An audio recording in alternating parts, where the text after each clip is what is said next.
দেখছেন সবার খবর, সবার নজর, বার্তা এক নজর। প্রচারে বেরিয়ে আইসক্রিম বিক্রি করলেন বিজেপি প্রার্থী স্বরাজ ঘোষ। সপ্তগ্রাম বিধানসভার বিজেপি প্রার্থী স্বরাজ ঘোষের প্রচার সেই আইসক্রিম নিয়ে। তবে এই আইসক্রিমে তৃষ্ণা জুড়ায় না, বাক্স থেকে তৃণমূল দুর্নীতি বের হয়।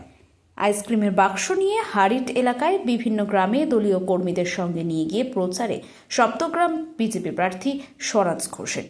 আইসক্রিমের বাক্স খুললে তৃণমূলের নানান দুর্নীতি আইসক্রিম বেরোচ্ছে। থার্মোকল দিয়ে তৈরি করা হয়েছে আইসক্রিম। আইসক্রিমের গায়ে সেখানে লেখা ফাইল চোর, বালি চোর, চাকরি চোর। বিজেপি প্রার্থী বলেন, তৃণমূল গত 15 বছরে অনেক দুর্নীতি করেছে, এবার তার জবাব দেবে বাংলার মানুষ। শেষে সাংবাদিকদের মুখোমুখি হয়ে বিজেপি প্রার্থী স্বরাজ ঘোষ কি বলছেন শুনবো।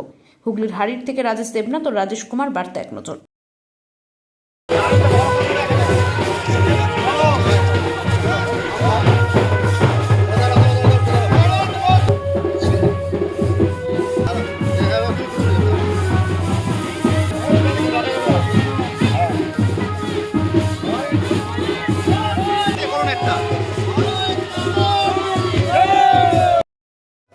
তৃণমূল কংগ্রেস 15 বছর ধরে বাংলার মানুষের সাথে যে প্রতারণা করেছে, যে আইসক্রিম খাইয়েছে, সবটাই মানুষকে ললিপপ দেখিয়ে আইসক্রিম খাইয়েছে। যে মিথ্যে প্রতিশ্রুতি আর যেভাবে চুরি করেছে, সেই চুরির আইসক্রিম আজকে মানুষের কাছে প্রকাশ হচ্ছে।